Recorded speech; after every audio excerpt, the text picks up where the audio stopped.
निवेश करने आकृष्ट करने आमर डोमेस्टिक हो कि फॉरेन इन्वेस्टमेंट हो ये गोटे बड़ कथा सब स्टेट माने कंपटीशन कर निज भितर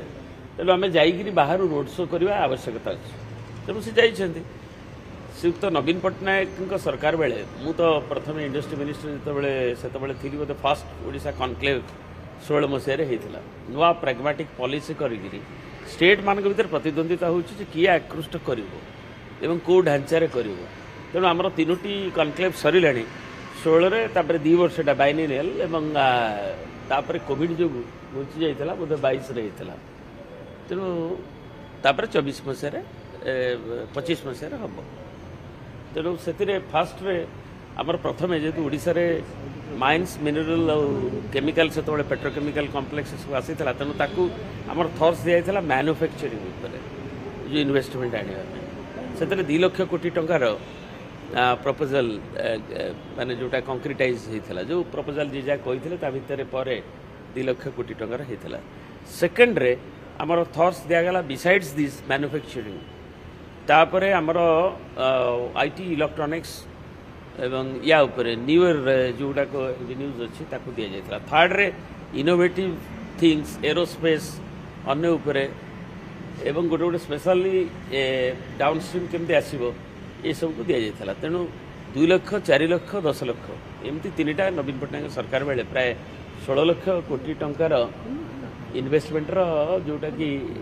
कंक्रीटाइज प्रपोजल ताकू आसी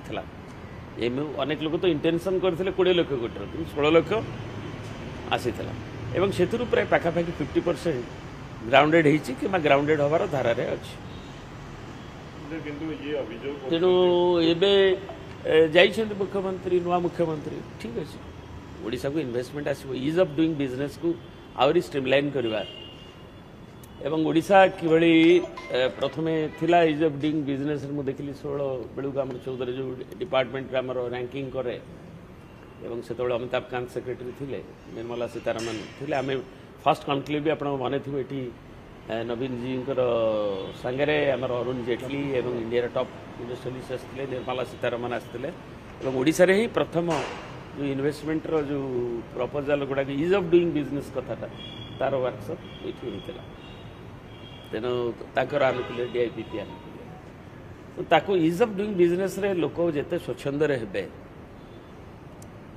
एवं जिते जो भाव में इन्वेस्टमेंटर प्रपोजल ताले लोक और अधिका एग्री हे नारायण मूर्ति इन्फोसिस जो प्रतिष्ठाता से कहते इज ऑफ डूइंग बिजनेस रे आमर आमर जो ब्यूरोक्रेसी एवं आमर जो इज ऑफ डूइंग जो सिस्टम इकोसिस्टम से स्ट्रीमलाइन हेले हवा उचित आहरी इंडिया रे सर ये तो सिंगापुर जाऊँ किंतु जो प्रकल्प गुड़ा जो शिल्प संस्था मैंने आग्रह देखिए ओडिशा निवेश कर तो फेरी नहीं नहीं से भाया गोटे आमर पॉलिसीज को मैच कर इज ऑफ डूइंग बिजनेस तार तो गोटे लोक दौड़ी दौड़ी हारास हो तार रेवेन्यू जगह पाइबनी कि लैंड पाई कि तार सीवरेज न तेणु सी आग्रही हम कि लिटिगेशन पड़ू तो all this thing legal issues टू नहीं दरकार एवं ता संगे गोटे कंड्यूसिव एनेबलिंग एनवायरनमेंट हेले से स्वच्छंद कर आम तो एनी इन्वेस्टमेंट स्वागत योग्य जदि लोकंर जो थे आमर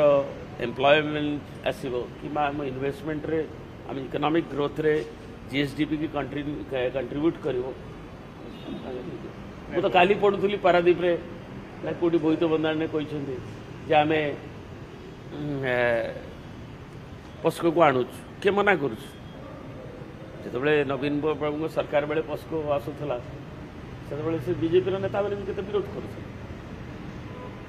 आमर एपरिक कांग्रेस नेता मैंने भी पीएमओ मॉनिटर करते मनमोहन सिंह से विरोध करते तेणु विरोध करने सहित विरोध करा न जाए जोटा मीनिंगफुल इन्वेस्टमेंट जो थे कि आम एनवायरमेंट पॉल्यूशन क्षतिग्रस्त हेनी किंतु आमर वैल्यू एडिशन हम एवं आम एम्प्लॉयबिलिटी बढ़ो ताकू इज ऑफ डूइंग बिजनेस रे एक कंड्यूसिव एनेबलिंग एनवायरमेंट वातावरण भितर आगे नवा कथा आम आशा करूँ जे जदि जाइछन्ति ताले सक्सेसफुली କହିଛନ୍ତି ତ କଟକ ବାଲିଯାତ୍ରାରେ ପୁଞ୍ଜି ନେଇକି ଆସିବେ ବୋଲି ସାଧବ ପୁଅ ଭଳିଆ ଯାଇ ଲେଟ୍ ଅସ୍ ସି। ସାର୍ ବାତାବରଣ ସୃଷ୍ଟି ନକରି ସେ ତ ଆପଣମାନଙ୍କୁ ଦୋଷ ଦଉଛନ୍ତି ଯେ ଆପଣ କିଛି ଇନଭେଷ୍ଟମେଣ୍ଟ ଆସିଲେ ବୋଲି କହୁଛନ୍ତି ଆପଣମାନଙ୍କୁ ଦୋଷଦର୍ଶୀ ହେଲେ ହେବନି, ଦୂରଦୃଷ୍ଟି ସମ୍ପନ୍ନ ହେବାକୁ ପଡ଼ିବ ଏବଂ ପ୍ରାକ୍ଟିକାଲିଟି ବାସ୍ତବିକତାକୁ ନେଇକି ବାସ୍ତବଦର୍ଶୀ ହେଇକିରି କାମ କରିବାକୁ ପଡ଼ିବ, ଖାଲି ଗପିଲେ ହେବନି।